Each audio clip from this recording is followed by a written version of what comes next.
Welcome to Sleepy Folktales. Tonight, we wander into a story whispered for centuries in forests where shadows dance with firelight. It is the tale of Baba Yaga and her apprentice. Not a tale of fear, but of discovery, daily life, and the strange rhythms of magic. As always, I invite you to relax, settle into comfort, and let the story carry you into rest.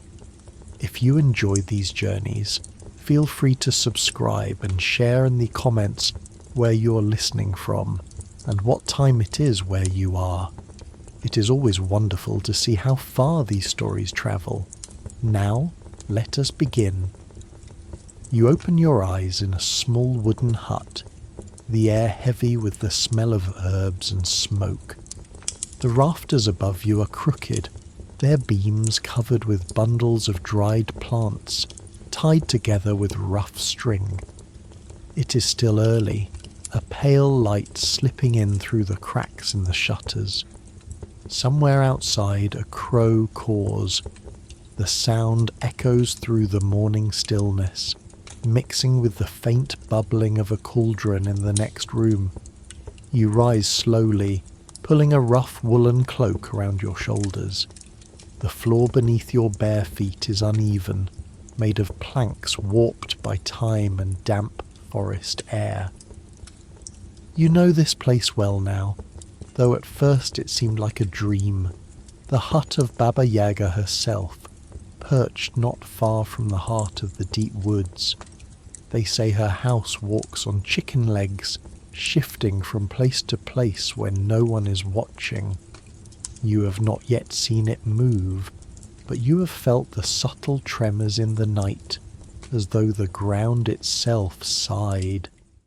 Your morning tasks are always the same. You walk to the crooked wooden table, where jars of powders and dried roots wait. You grind them carefully with a pestle, adding a spoonful of one herb, a pinch of another. The smell rises sharp, earthy, sometimes bitter. It clings to your fingers. Baba Yaga insists you learn by doing, by repetition, until the mixtures become as familiar as bread and water. Some jars glow faintly, though you are not sure whether it is real light or a trick of your tired eyes. Today feels different, though. The air hums faintly, as if the forest itself holds its breath. When you step outside carrying a small basket, you're greeted by a mist rolling low across the ground. The hut looms behind you, its crooked roof poking through the fog. The chicken legs, enormous, scaled, clawed, are half sunken in the earth, motionless for now. You glance at them every morning, half in awe, half in fear. Your task is simple. Collect herbs before Baba Yaga wakes. She says the freshest dew still clinging to the leaves makes the strongest potions. You walk down a narrow path, your hands brushing past fern still heavy with droplets. The forest is alive with sound. The creak of branches, the flutter of wings, the rustle of unseen creatures. Yet all seems to part for you, as though the woods know you belong here, at least for now. Kneeling by a patch of wildflowers, you pick carefully. A sprig of wormwood, sharp and bitter. A cluster of bright red berries, sweet but dangerous if eaten raw. A few blades of grass that shimmer faintly in the light, though you cannot say why. You place them in your basket, humming softly, a tune Baba Yaga herself once muttered while grinding bones for some unknown purpose. The tune comforts you, even as it unsettles. By the time you return, the hut creaks. Its door swings open, though no one stands there. A voice, rough and sharp, calls your name. You step inside, your basket clutched close. The air within is warmer now, filled with the smell of smoke and stew. Baba Yaga sits hunched by the fire, her long hair tangled, her nose crooked like a branch. Her eyes, bright and piercing, fix on you with a glint that is both terrifying and strangely kind. She does not speak at first, only gestures for you to place the herbs by the cauldron. You obey, setting them down with care. The liquid inside the cauldron bubbles, its surface shimmering with colours that shift like oil on water. Baba Yaga stirs it once, twice, then dips a spoon and tastes. Her face twists. She mutters a word you do not understand, then looks at you again. "Too weak," she says. "Tomorrow, bring roots, not leaves." Her voice is like gravel, yet it holds no anger, only command. You bow your head, murmuring agreement, though your stomach knots. Each day is a test, each mistake a lesson carved deep. Yet here you are, still standing, still learning, and though the work is harsh, you cannot deny the strange thrill of it, to be at the side of the Witch of the Woods, to walk paths others fear, to see the world through eyes that have lived for centuries. The day stretches onward, and Baba Yaga sets you to work. She gestures toward the shelves crowded with jars, bottles, and strange objects that seem more alive than dead. Some jars twitch, as if something inside still moves. A skull on the shelf grins at you with hollow eyes, and when you turn away, you think you hear it whisper. Baba Yaga pays no attention. For her, such things are as ordinary as bread and butter. She orders you to prepare a poultice for a villager who, she claims, will arrive before nightfall. You do not ask how she knows. Her knowledge always comes without question. You spread herbs across the wooden table, crushing and mixing them with pestle and mortar. The rhythm of grinding becomes soothing, like the steady beat of a drum. Outside, the mist lingers, and pale light filters through the crooked shutters. Baba Yaga watches you closely, her eyes sharp as a hawk. When your hands tremble, she clicks her tongue and snaps, "Steady." Magic is ruined by fear. You swallow and keep working, pressing harder until the mixture becomes a thick green paste. The smell fills your nose, sharp, earthy, a little sweet. She leans over, dips her long finger into the bowl, and smears a streak across your wrist. The skin tingles, then warms. She nods slowly. Better. Her approval is rare, and it sparks a quiet pride in your chest. You clean the tools with careful strokes, though your mind drifts. Living here is not like any life you once knew. Days bleed into nights, and time feels twisted. Sometimes the hut shifts slightly, a groaning creak in the bones of the floorboards, as though it were alive and restless. Once you swore you awoke in a different part of the forest altogether, though Baba Yaga laughed when you asked. "Of course," she said, "it walks where it wishes." By midday, the smell of stew fills the hut. Baba Yaga eats little, tearing bread with crooked hands and sipping broth. She pushes a wooden bowl toward you without looking. You eat quickly, the taste plain but comforting. Steam fogs the air and the fire crackles. For a brief moment you almost forget where you are. Almost. Then Baba Yaga speaks again. "Tonight you will gather wood. The fire must not die." Her tone leaves no room for questions. When the sun dips, you step outside. The forest is darker now, shadows stretching long and thin. You carry a bundle of rope and a small axe, the lantern swinging from your hand. The glow lights your way, though the forest seems alive, watching. Trees groan, owls hoot, and somewhere distant a wolf howls. You try to ignore the shiver down your spine. You find fallen branches, piling them into a bundle. Each crack of wood echoes sharply in the silence. The air grows colder, damp with fog rising from the ground. You pause to catch your breath, and for a moment you feel eyes on you. Not Baba Yaga's, but something else. Older, deeper. You glance into the trees. Nothing moves, yet the sense lingers. You tighten your grip on the lantern and continue, your steps faster now. Back at the hut, the chicken legs creak softly as if settling. The windows glow warmly, a beacon in the mist. You push the door open, the bundle of wood heavy on your back. Baba Yaga sits at the hearth, feeding the flames with small twigs. She nods once at your return. Good. Keep it burning, and the night will not swallow us whole. You don't know if she means it literally or as another of her riddles. As darkness thickens, you take your place near the fire. Baba Yaga hums a tune low and rough, like stones grinding. The sound seeps into the room, filling the shadows. You close your eyes briefly, feeling the warmth on your skin, the strange rhythm lulling you.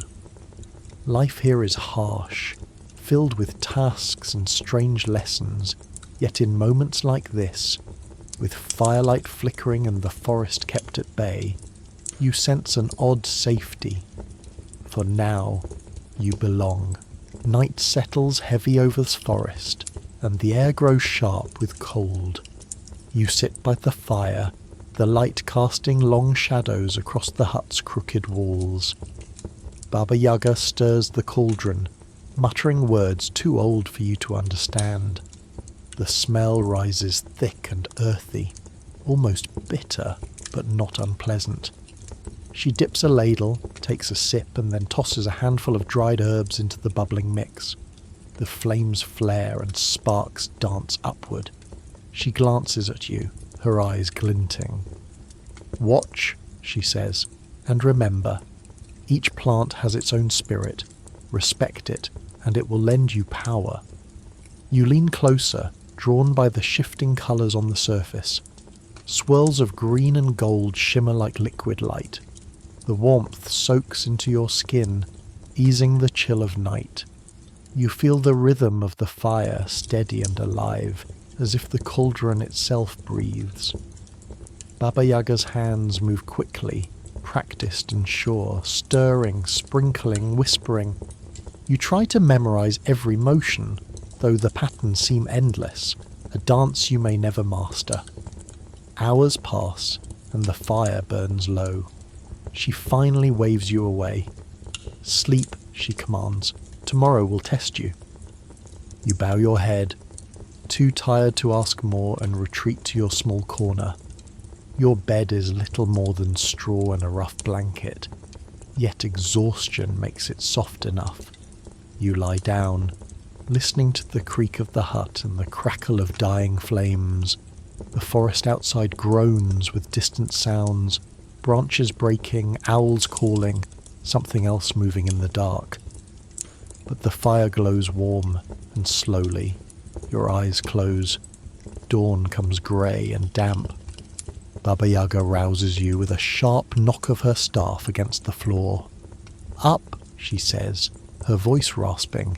"The forest waits for no one." You rise, rubbing your eyes, and wrap yourself in your cloak. A task awaits. Today you must gather water from the black spring, far deeper into the woods than you have ever gone. Baba Yaga hands you a jug, heavy clay, cold to the touch. Her eyes narrow. "Do not drink. Do not linger. Bring it back before the sun reaches its peak." Her words weigh on you, more warning than instruction. You set out, the path narrow and damp beneath your boots. Mist curls low, and the trees tower overhead, their branches clawing at the sky. The jug is heavy already, and you grip it tightly. The forest grows stranger as you walk, fungi glowing faintly at the base of trees, vines that twist and writhe like snakes. A crow follows you, hopping from branch to branch, cawing as though mocking. You mutter to yourself, repeating Baba Yaga's warning. Do not drink, do not linger. At last you reach the spring. It sits in a hollow, the water dark as glass, reflecting nothing but the grey sky above. The air feels colder here, pressing against your skin. You kneel carefully, filling the jug. The water ripples, though no breeze stirs it. As it rises, you think you hear whispers beneath the surface, soft, calling, almost like your own name. You clench your teeth, pull the jug away, and seal it tight. The whispers fade, but the weight in your chest lingers. Carrying the jug back is harder, each step heavier than the last. Yet when you finally glimpse the hut through the mist, relief floods you. Baba Yaga waits at the door, eyes sharp. She takes the jug without a word, then nods once. Approval. It is enough.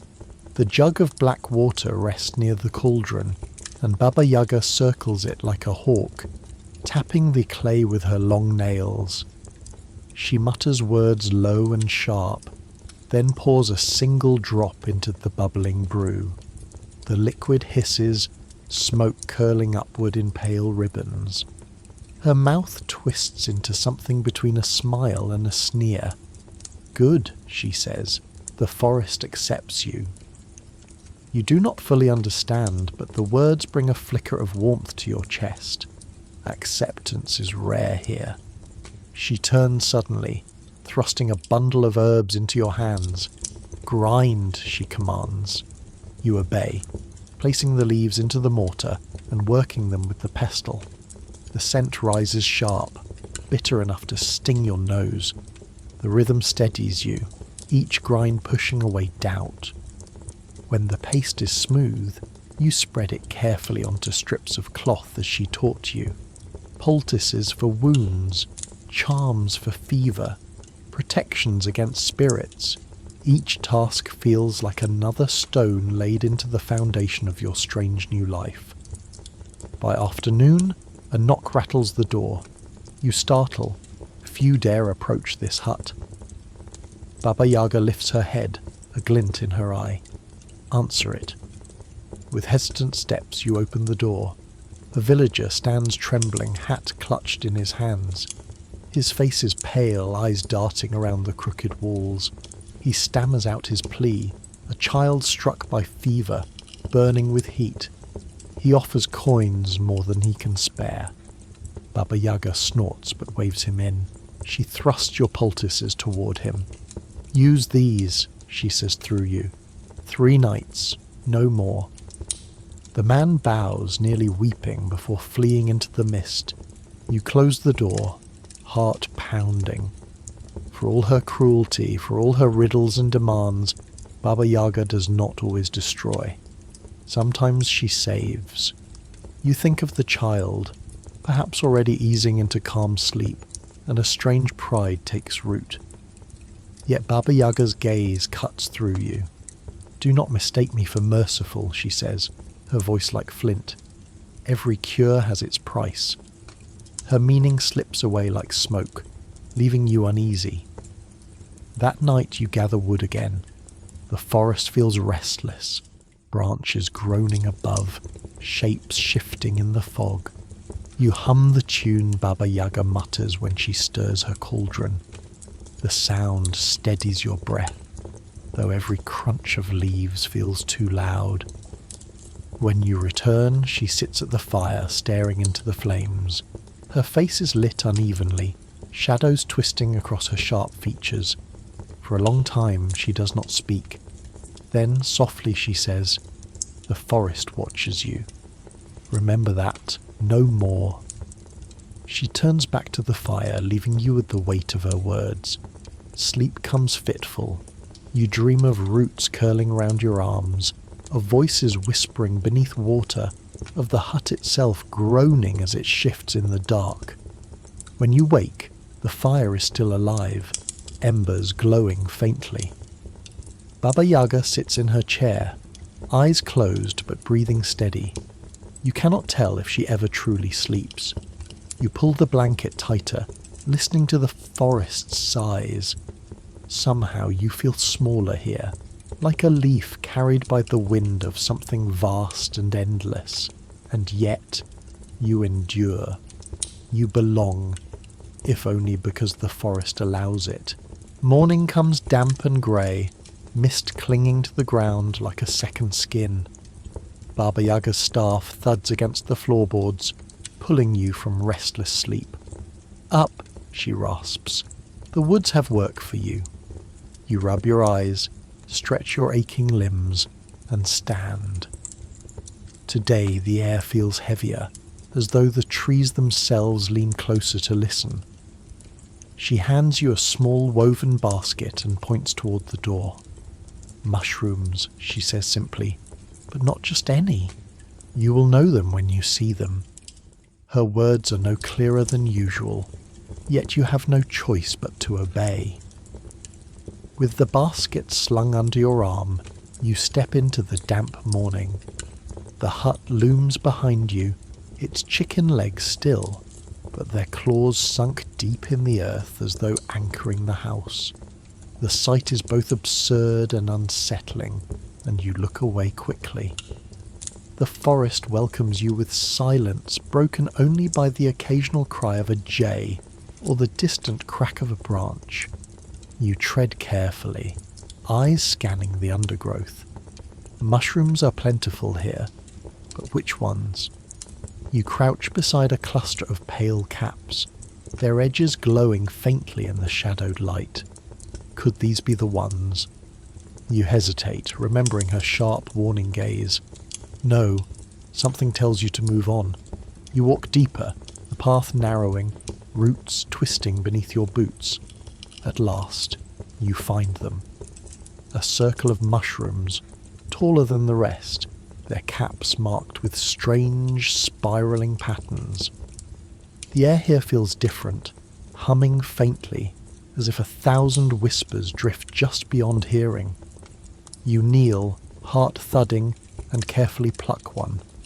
The stem pulses briefly in your hand, like the beat of a heart before going still. You gather more, each one leaving a faint tingle in your skin. By the time the basket is half full, the air grows thick, heavy with unseen eyes.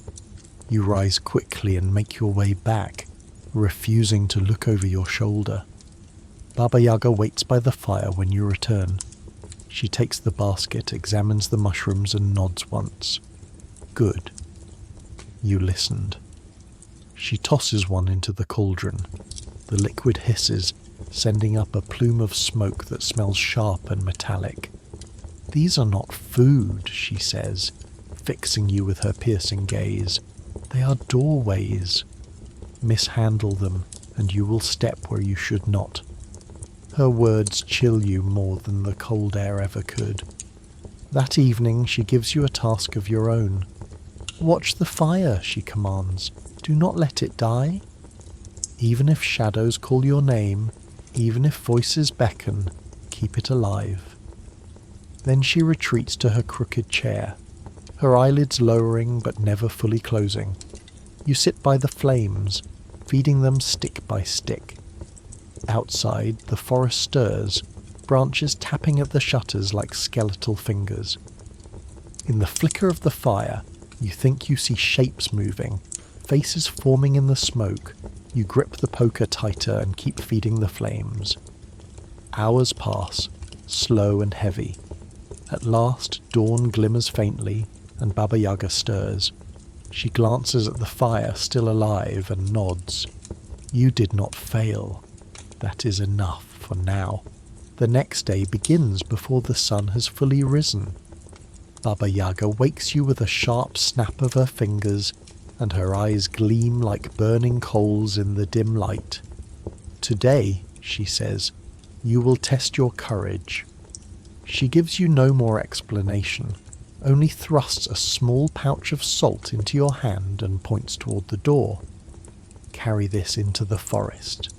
Scatter it where the path splits. Return before the shadows grow long. The salt feels rough against your palm, its weight strangely heavy for such a small bag. You tuck it into your cloak and step outside. The forest greets you with a hush, as if every tree has paused to listen. The morning mist curls between the trunks, and the air smells damp, tinged with moss and earth. Your boots crunch softly on the leaves as you follow the path winding deeper into the woods. The silence presses on your ears, broken only by the faint rustle of wings overhead. After what feels like hours, you reach the fork in the path. One road bends sharply, vanishing into shadow, while the other slopes upward toward a ridge. The air here feels tense, as though the forest itself holds its breath. You open the pouch and take a handful of salt. The grains sparkle faintly in the grey light. You scatter them carefully across the ground, whispering the words Baba Yaga taught you. A rhyme simple in sound but heavy in meaning. The moment the last grain falls, the air shifts. The silence breaks with a distant howl, long and low, echoing through the trees. You freeze, heart racing. The sound comes closer, footsteps heavy and uneven crunching through the undergrowth. Something circles the fork, unseen but near. You clutch the pouch tighter, reaching for another handful. The steps pause, then retreat, fading into the distance. Slowly the tension eases, though your hands still tremble. You close the pouch, tuck it back into your cloak and turn for home. Every step feels watched, but the path clears before you, guiding you back. The hut comes into view at last, its crooked roof jutting above the mist. The chicken legs creak as though they had shifted while you were gone. You hurry inside, clutching the pouch like a lifeline. Baba Yaga sits by the fire, her eyes already on you. She smiles, a thin, crooked line. You heard it, didn't you? Her voice is calm, almost amused. You nod, unable to find words. She chuckles low. Good. The forest knows you now. It will test you, but you returned. That is enough. She takes the pouch, sprinkles a few grains into the flames. They flare briefly, crackling with a sharp hiss. The light reflects in her eyes, making them gleam brighter. Salt binds. Salt protects. Never forget that she leans back, closing her eyes, as though the lesson is complete. You sit by the fire, your body still trembling, but your spirit oddly stronger. Outside, the forest groans in the wind, but within the hut the fire's warmth holds steady. You breathe deep, realizing that every task, every trial, carves you deeper into this strange, magical life. The following morning, Baba Yaga greets you not with a command, but with silence. She sits at the table, her long fingers drumming against the wood, eyes fixed on you as you enter. At last, she gestures to a clay jar resting near the hearth. Fetch water from the stream, she says, but mind this, do not look into it when it is full. If you do, you may not like what looks back. Her words linger as you take the jar. Its weight is oddly uneven, almost shifting in your hands. You sling it carefully against your side and step outside. The forest is damp, its ground soft from the night's rain. The path to the stream is familiar, yet today it feels altered, as though the trees lean closer, their branches clawing at the sky. Birds are absent, only the distant murmur of water breaks the quiet. You reach the stream at last, its surface rippling silver beneath the faint sun. Kneeling, you lower the jar into the water. The stream rushes inside, cool and fast, filling the jar with a hollow gurgle. You lift it carefully, your arms straining under the sudden weight. The water sloshes, and despite her warning, your eyes are drawn downward. For a moment you resist, but curiosity claws at you, whispering louder than her caution. You glance. What you see is not your own reflection.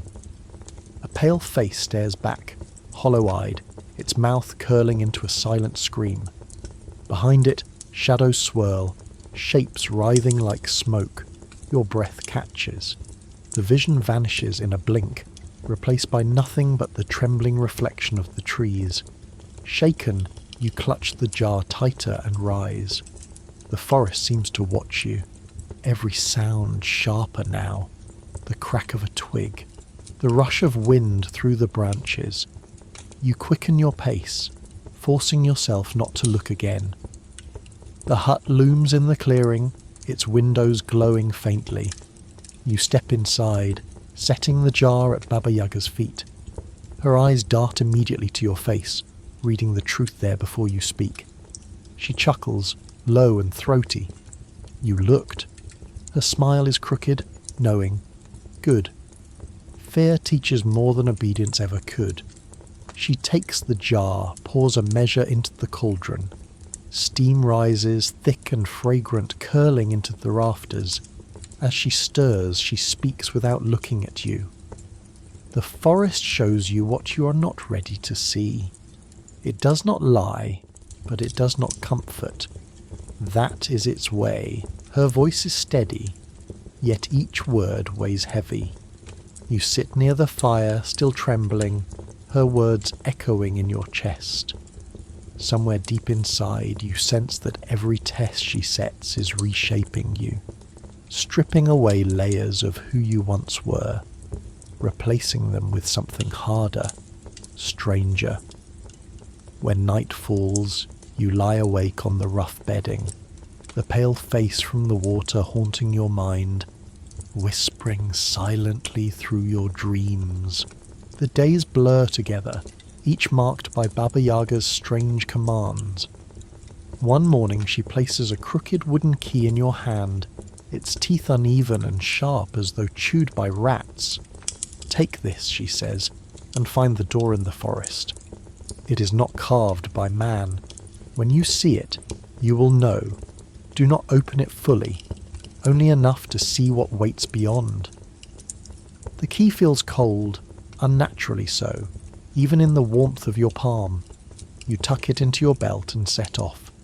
The forest greets you with silence, as if the trees themselves know where you're going. Hours pass, your boots sinking into moss and damp soil, until at last you stumble upon it. A door standing alone, wedged between two gnarled oaks. There is no wall, no house, just a door of rotting wood bound with iron. It leans slightly, yet feels heavy with purpose, as though the air around it hums. Your hand trembles as you slide the key into the lock. It turns with a grinding sound, far louder than it should. Slowly, carefully, you push the door just enough to peer inside.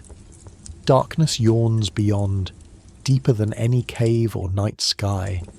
And within that darkness, movement, shapes twisting, eyes flickering like embers, whispers slithering toward you. For a heartbeat, you feel yourself drawn in, your body leaning forward as though the void itself breathes and pulls. With a desperate effort, you slam the door shut and stumble back, chest heaving. The forest is utterly silent. Even the wind seems to have stopped. You stand frozen, heart hammering, until the weight of the key reminds you to move. You shove it back into your belt and hurry toward the hut, each step heavy with the memory of those whispers. The clearing greets you with the familiar sight of the crooked roof and the shifting chicken legs. You push the door open, breathless, and drop the key onto the table before Baba Yaga. She eyes it, then you, her mouth curling into a grin.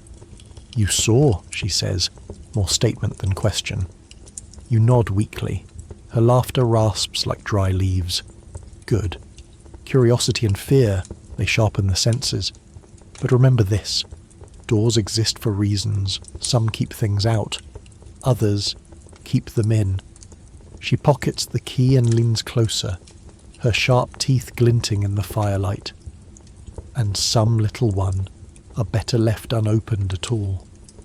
That night, as you lie by the fire, you cannot shake the sound of those whispers.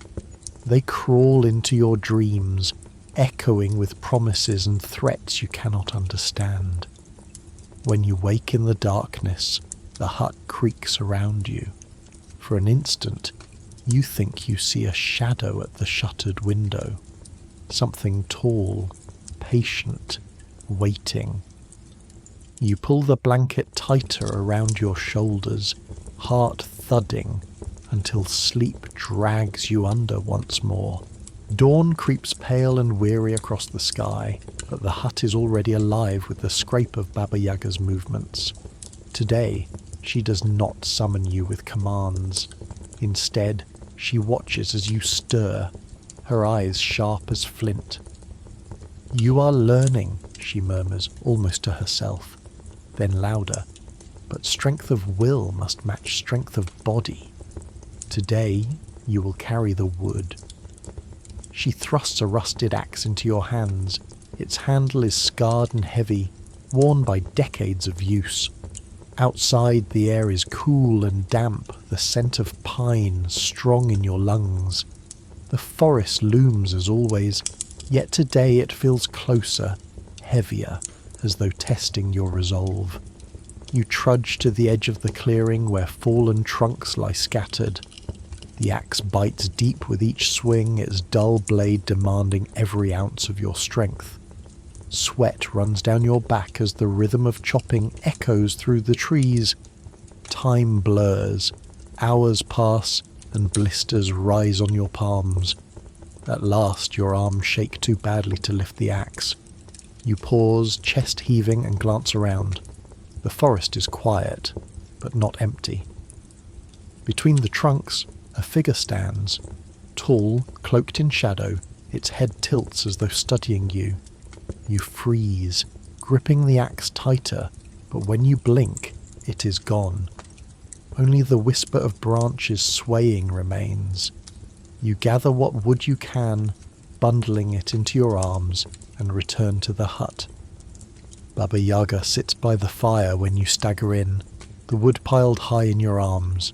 She nods once, satisfaction glinting in her eyes. "You saw it, didn't you?" she asks. You hesitate, then nod. "Good." The forest watches. It weighs you, measures you. If it lets you walk free, you have earned another day. She tosses a log into the flames, which crackle higher. You will not always be spared. Exhaustion drags at you, but she does not let you rest. She places a bowl of bitter broth before you, the taste sharp and earthy like roots and smoke. As you swallow, warmth spreads through your limbs, pushing back the ache. "This," she says, "is not just food. It binds you to the forest. Each mouthful makes it harder to leave." Her gaze lingers, unblinking.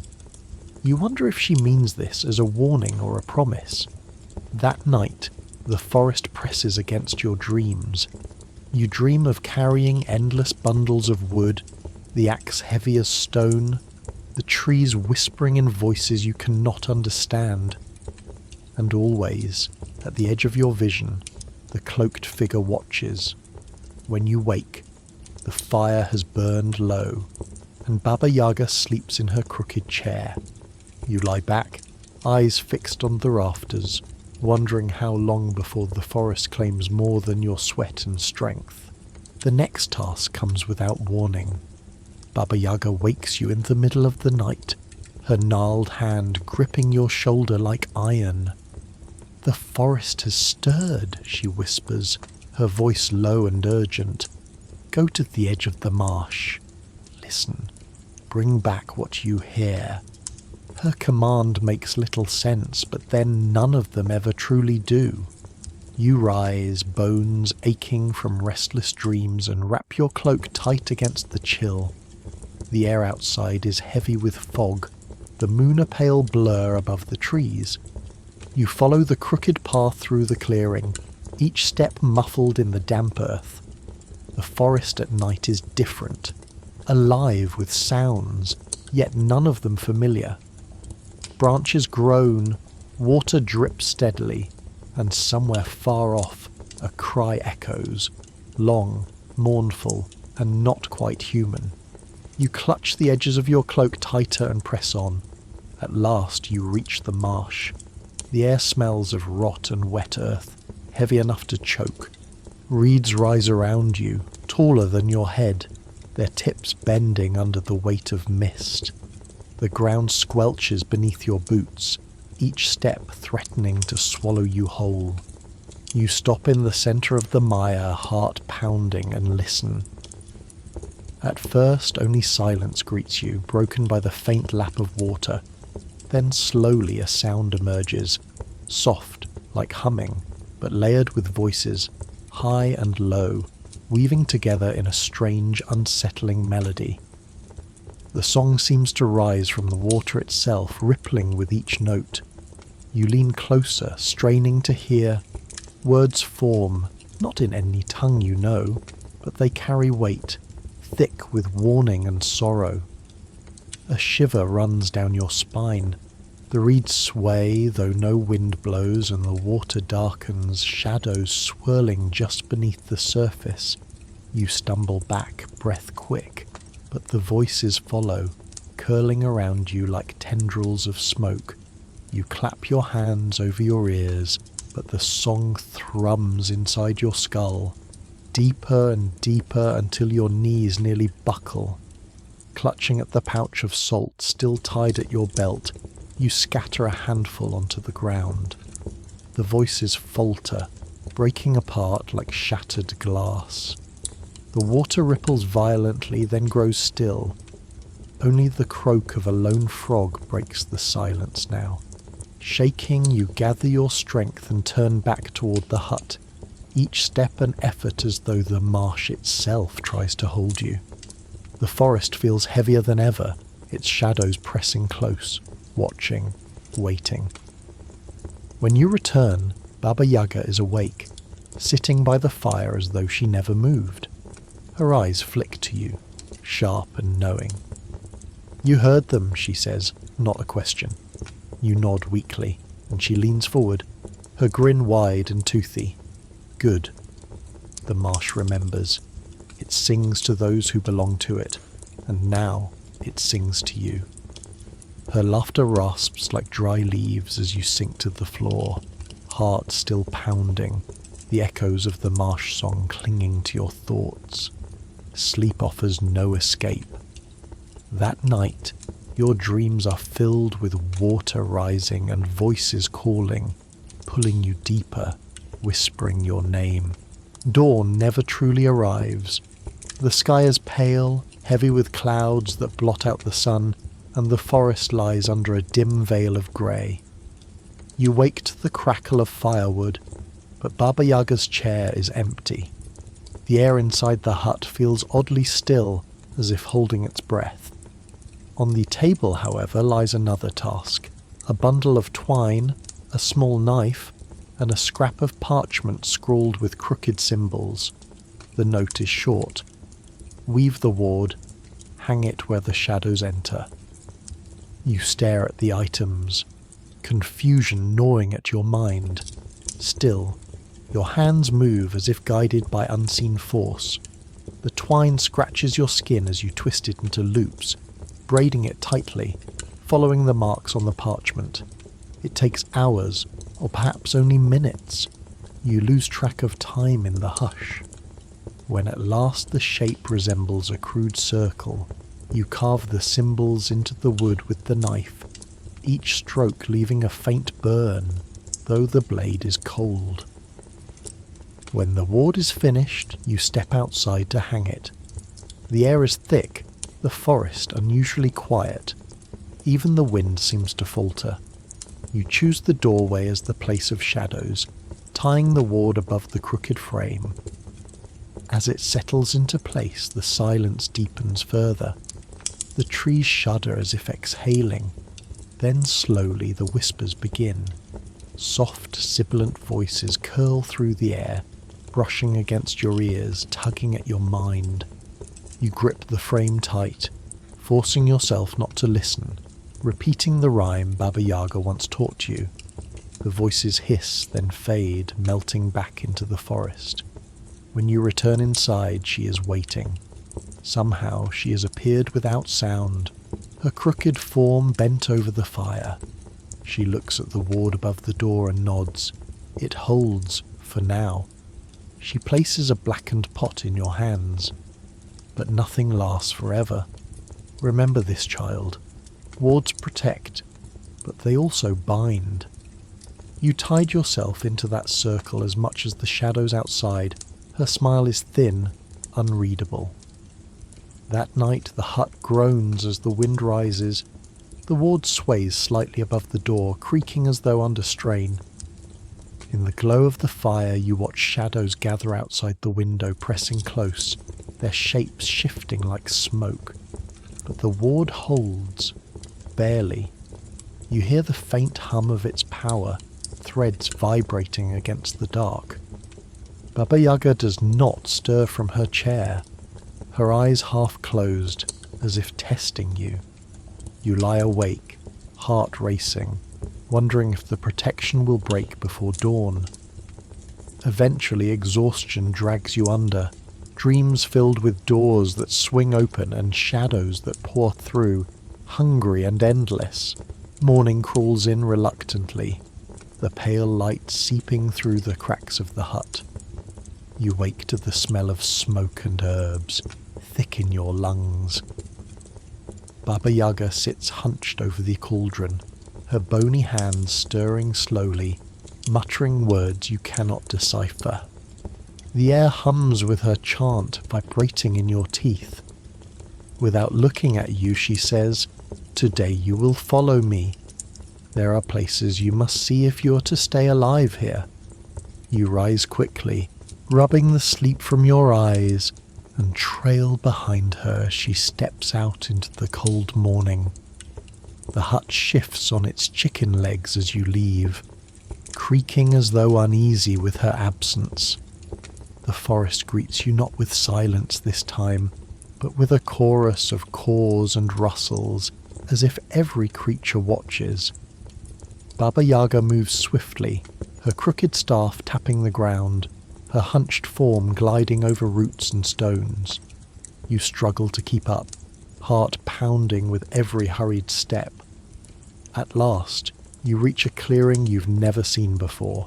In its centre stands a circle of stones, blackened and cracked, arranged like teeth biting into the earth. Moss clings to their sides, but beneath it faint carvings shimmer, runes pulsing with a dull light. The ground within the circle is barren, no grass, no leaf, only earth scarred and black. You hesitate, but Baba Yaga steps inside without pause. "This," she says, "is where bargains are struck." The forest listens here more keenly than anywhere else. You will speak nothing unless spoken to your throat dries as you follow her into the circle. The moment you step inside, the air changes. It grows heavier, pressing on your chest. You hear faint murmurs at the edge of your mind, snatches of laughter, weeping, screams. Shadows coil at the corners of your vision, retreating when you try to focus on them. Baba Yaga kneels, placing her hand on the ground. "It remembers," she whispers, and for the first time her voice holds a strange reverence. The earth shudders faintly beneath your feet. Suddenly a gust of wind howls through the clearing, though the trees remain still. The stones hum, the runes glowing brighter. A voice, deep and resonant, echoes through the air. It is not a voice you hear with your ears, but with your bones, your blood. "Another has come," it says. Your knees nearly buckle. Baba Yaga glances at you, her expression unreadable. "They know you now," she mutters. "The forest does not forget." She rises, striking the earth once with her staff. The runes fade, the hum falls silent, and the weight lifts from your chest. You stumble as you leave the circle, gasping for air. Baba Yaga does not slow, already heading back toward the hut. Over her shoulder she croaks, "The bargains here bind tighter than iron." One day, child, you will be called to make your own. Her words sink into you like stones. That night, as you lie awake, you cannot shake the memory of the voice that recognized you, nor the way the ground seemed to pulse beneath your feet, as though waiting for your answer. The following day dawns with a biting chill, frost tracing silver veins across the windows of the hut. You wake with your breath clouding in the air, your body stiff from the cold. Baba Yaga stands by the door, her staff in hand, her crooked silhouette outlined by the pale light. The forest changes, she says, her voice rasping like dry bark. When it does, you must learn to change with it. Today, you go to the river. She thrusts a small clay jar into your hands, sealed with wax. Fill it from the deepest part. Do not let the river take you.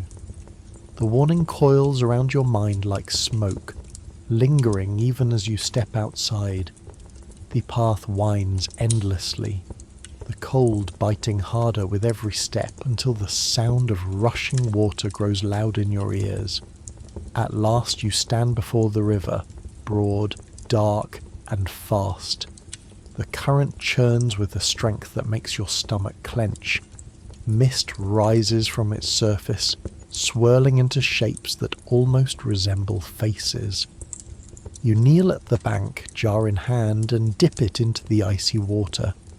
The current tugs hard, pulling at your wrist as though trying to drag you in. You grit your teeth, steadying yourself, and force the jar down until it fills. When you pull it free, it feels impossibly heavy, as though it holds more than just water. You tighten your grip, refusing to let go. Then you hear it, the river's voice. It murmurs softly, 1,000 whispers carried in the current. They call to you, promising secrets, knowledge, release. Your hand trembles as you clutch the jar tighter. The water swells suddenly, rising higher against the bank. A pale shape breaks the surface. An arm, thin and ghostly, reaching upward. It clutches at nothing, then sinks back into the depths. Another follows, then another, dozens of pale hands breaking the surface before vanishing again. Your breath quickens, panic clawing at your chest. The river seems alive, desperate, hungry. You stagger back, nearly slipping, but manage to keep hold of the jar. The whispers rise into a chorus of pleas and cries, louder and louder, until you can no longer bear it. Clutching the jar to your chest, you turn and run, the sound of the water chasing you through the trees. When you finally burst into the clearing, gasping, the hut waits with its crooked legs bent low. Baba Yaga sits by the fire as though she had never moved, her eyes glinting as she watches you stumble inside.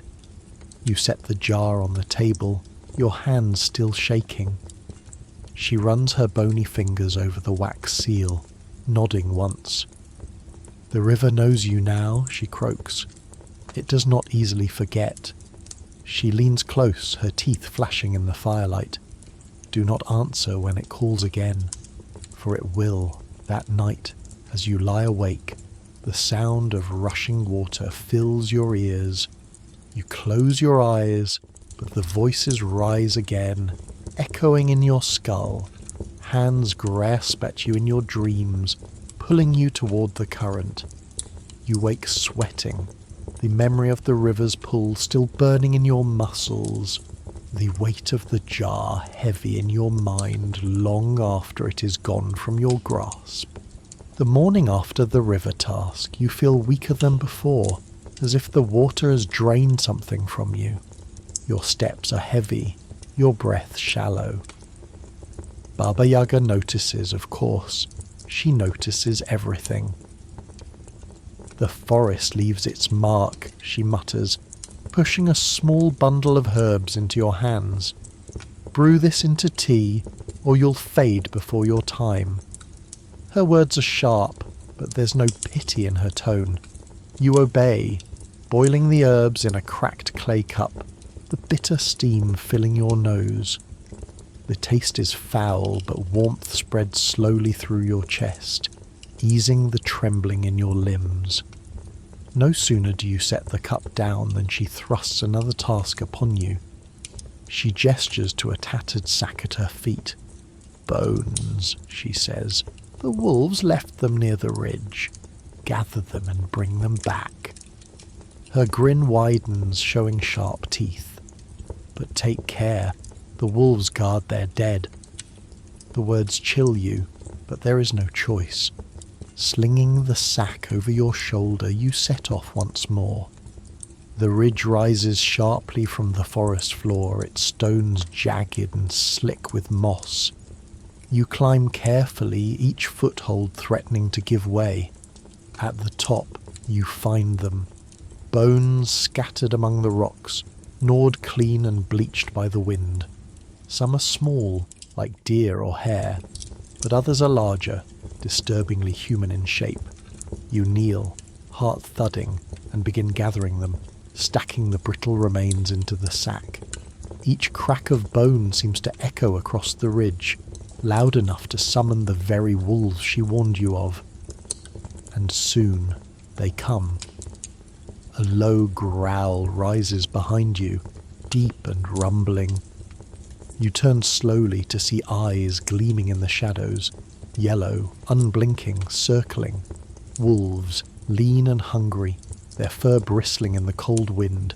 The larger steps forward, its lips curling back to bare long white fangs. You clutch the sack tight, your mind racing. The salt at your belt, the rhyme Baba Yaga taught you. It all floods back. With shaking hands, you scatter a line of salt between you and the wolves, whispering the words as quickly as your tongue can form them. The leader snarls but halts at the line. The others pace, snapping their jaws, but none cross. Their eyes burn with hunger and rage, yet something stronger restrains them. The air grows taut, the silence pierced only by their growls. Finally, with a snap of its jaws, the leader turns away, leading their pack back into the shadows. You breathe again, collapsing to your knees before dragging the heavy sack over your shoulder once more. By the time you return to the hut, exhaustion drags at every step. Baba Yaga greets you with her usual grin, peering into the sack with a glint of satisfaction. She plucks one long femur from the pile, taps it against the floor and cackles. "Strong bones," she croaks.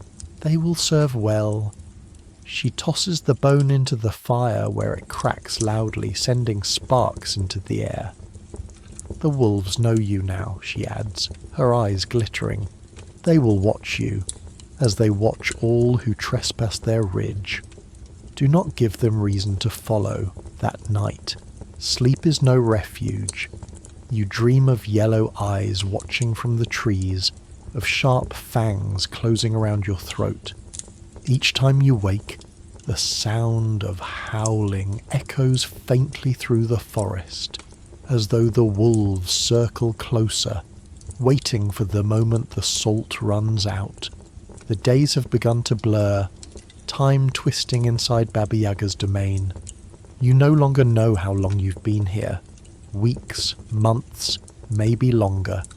The forest has become your constant companion, its whispers following you even into your dreams. Each morning brings a new trial, each night a new fear. Yet with every task survived, something inside you changes. You're no longer the same trembling soul who first stepped into this hut on chicken legs. You feel heavier, sharper, bound. Tonight, the fire burns low, shadows dancing high against the rafters. Baba Yaga sits across from you, her crooked staff resting at her side. For once she is silent, her eyes fixed on you as if weighing your very essence. At last, she speaks. "The forest has claimed you. Do you feel it?" Her voice is quiet, but it coils into you like smoke. You hesitate, but the truth is undeniable. You do feel it. The the weight of every whisper, every unseen gaze, every mark left by river, marsh, wolf, and shadow. They cling to you like invisible chains. She leans forward, her smile sharp and unsettling. You are not just my pupil now, you are theirs. She gestures toward the window, where beyond the glass the forest shifts. For the first time you see shapes moving among the trees, figures tall and thin, cloaked in mist, their eyes glowing faintly. They do not step closer, but you know they are watching, always watching. Baba Yaga chuckles low and satisfied. They will call on you soon. When they do, you must answer, or they will drag you where no salt nor ward can protect you. The fire crackles, filling the silence. You try to speak, but your throat is dry. Questions burn inside you. What do they want? What will they demand? But she offers no answers, only a smile that reveals her sharp, uneven teeth. "Sleep, child," she whispers. "Tomorrow may not come so kindly." Her eyes close, though you doubt she ever truly sleeps. You lie down by the fading fire, heart pounding, the weight of her words pressing into your chest. Outside, the wind rises, carrying with it faint voices. They murmur your name, soft and insistent, echoing from the depths of the trees. You press the blanket tighter around yourself, trying to shut them out, but the sound seeps into you, threading through your veins. It is no longer a question of if they will come for you, but when. The last of the fire dies, leaving only the faint glow of embers. In the silence, you close your eyes. For a moment, you almost believe you feel safe. Then a soft knock rattles the door. Not Baba Yaga's cane, not the claws of a wolf, but something else. Slow, patient, waiting. You do not move. You do not breathe. The knock comes again, louder, echoing through the hut like a heartbeat. And then silence. Complete, suffocating silence. You keep your eyes shut, afraid of what you might see if you open them. Somewhere in that darkness the forest waits, watching, listening, deciding. Your story with Baba Yaga is not over. It has only just begun.